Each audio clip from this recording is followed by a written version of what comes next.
stratégie appropriée au combat de la destinée. Marcher avec je suis. Nous commençons cet exemple avec Gédéon. Et déjà, je suis est avec Gédéon et il prend les devants en amenant le peuple au combat avec une stratégie, sa stratégie. Justement, c'est comme le pasteur est en train de le dire dans son enseignement, le combat n'est pas Gédéon. Même au début, là, vous allez voir que quand le Seigneur appelle Gédéon, ben, lui-même ne voulait pas. Hein, il se disait, mais si l'Éternel est avec nous. Vous voyez, déjà lui-même dans sa tête, il n'avait même pas de stratégie. Mais c'est le Seigneur qui va l'appeler. Il dit, va avec la force que tu as, moi je serai avec toi. Donc le Seigneur lui-même avait déjà tout planifié. Et Gédéon ne pouvait que suivre en fait les instructions que le Seigneur lui donnait en fait. Et c'est juste pour encourager aussi quelqu'un qui nous suit par rapport à ces messages. Peut-être que vous êtes là, il y a un combat devant vous, vous êtes en train vous-même de créer des stratégies. Vous dites, ah, ici je veux faire ça, ici je veux faire ça, ici je veux faire ça. Mais si vous êtes avec le Seigneur, laissez le Seigneur combattre, laissez le Seigneur donner des stratégies, laissez le Seigneur conduire les choses. Ne faites pas de choses par vous-même. Déjà à la maison, vous prenez des stratégies. Aujourd'hui, dès que j'arrive au bureau, en tout cas, je veux faire ça, je veux faire ça, je veux faire ça. Laissez le Seigneur lui-même essayer comment est-ce qu'il va résoudre le problème en question, parce que c'est lui le chef de l'armée. Parce que souvent, nous, humainement parlant, le combat, ça se passe dans les sphères spirituelles. Ce n'est pas d'abord le physique. Hein. Alors si nous commençons notre combat dans le physique directement, alors que Dieu, lui, est dans le spirituel, on risque de gâcher beaucoup de choses. Donc laissons le Seigneur agir, laissons le Seigneur conduire les choses, puisqu'il est le chef de notre armée, le chef suprême. Nous dépendons de lui. Amen. Le parfait stratège et il n'a pas peur du combat. Pas du tout. Pas du tout. En tout cas, il ne tremble même pas devant le combat. Il n'a pas peur. Et j'ai beaucoup aimé ce que le pasteur venait de dire. Je pense qu'il faut insister là-dessus et aussi surtout nous rappeler à nous les chrétiens, comme le pasteur a dit, combien de fois nous-mêmes nous prenons des stratégies. On s'est dit, quand je vais arriver à telle place, d'ailleurs, j'ai décidé de ne plus parler à cette personne-là. Comme ça, quand je ne veux plus parler à cette personne, finir des rancines, finir des combats, alors que ce n'est pas ce que Dieu a dit. Et si Dieu veut que tu continues à parler à cette personne-là, et si Dieu veut que tu continues à aller à cet endroit-là, c'est pourquoi il est toujours important, sachant que les combats, c'est... Au fait, c'est lui qui définit la stratégie du combat, c'est Dieu. Le pasteur a dit, d'ailleurs, voilà pourquoi dans la Bible, il y a ces versets où on dit, gardez silence, le Seigneur lui-même combattra pour vous. Donc, celui qui veut garder silence apprend automatiquement à dépendre du Seigneur. Combien de fois nous on fait l'inverse? On aime bien déclarer garder silence, on est mis sur notre statut, mais derrière on énumère, on élabore des stratégies, de comment faire. Des fois, on pense que les combats, c'est toujours donner des coups. Non, même les attitudes.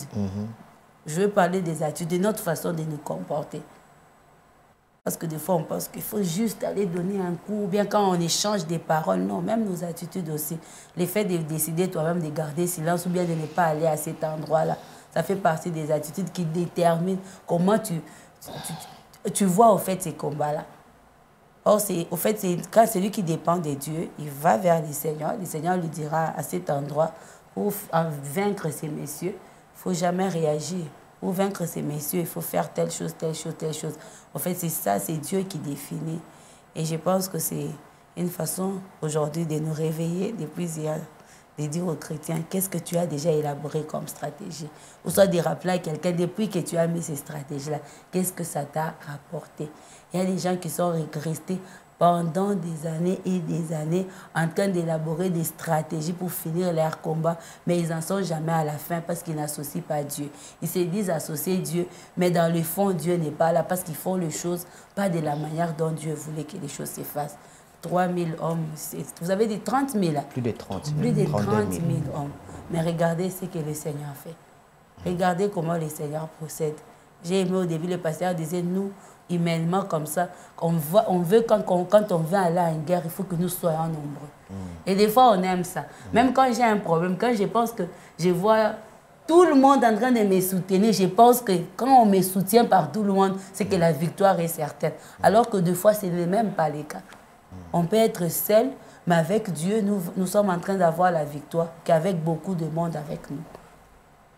Donc, c'est toujours important de comprendre comment Dieu procède. Et on a dit là, dans la pensée que c'est lui qui donne des leçons et il attend assez que nous puissions reproduire textuellement les leçons que nous donne. Justement. Gloire à Dieu. Ce qui est très intéressant aussi, c'est de voir que Gédéon, Dieu l'a visité une première fois. Il lui a dit vaillant héros et tout, et tout, et tout. Mais Gédéon ne s'est pas arrêté là. Il n'a pas commencé par lui-même à prendre des initiatives en désordre. C'est ça, aller s'entraîner.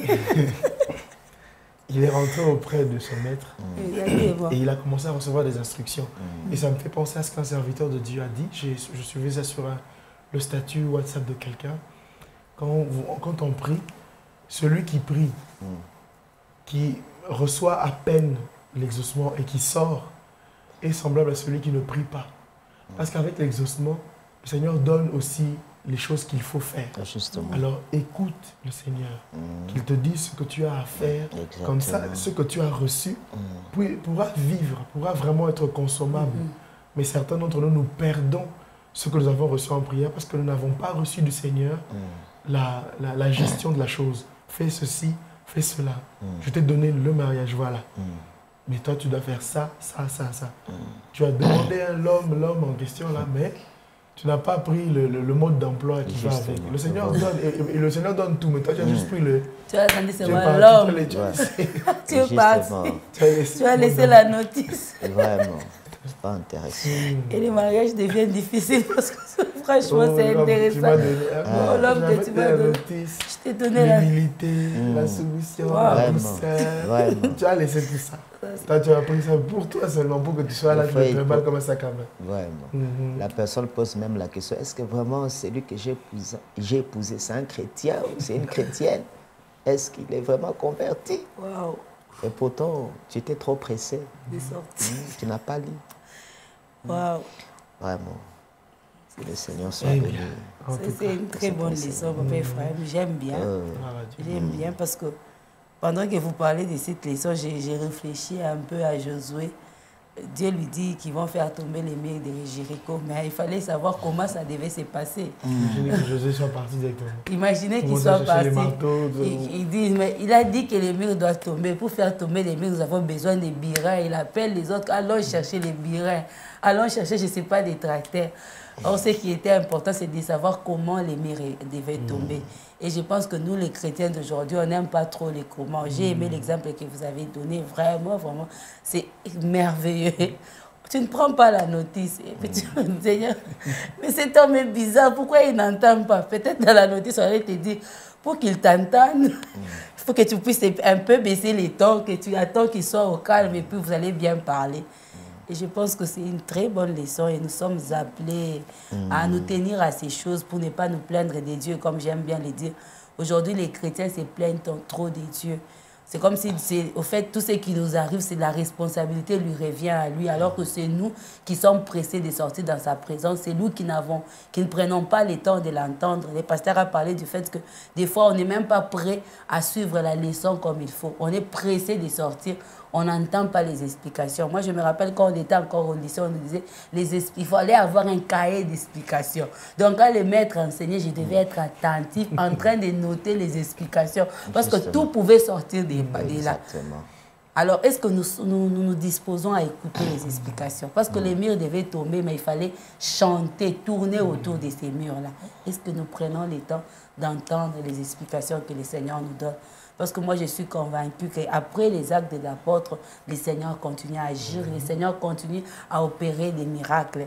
La responsabilité, elle nous revient à nous. Est-ce que nous faisons ce qu'il faut? Est-ce que vous prenez le temps de savoir comment les murs vont tomber? Est-ce que vous prenez le temps de poser à Dieu la question? Oui, c'est vrai, ça va se passer comme ça, mais comment oui, c'est vrai que tu me donnes, mais comment je vais procéder? Comment je vais procéder pour que ça... Même Marie a posé la question. Mais je suis vierge, ça va se passer comment? L'ange lui répond, l'ombre du Seigneur te couvrira.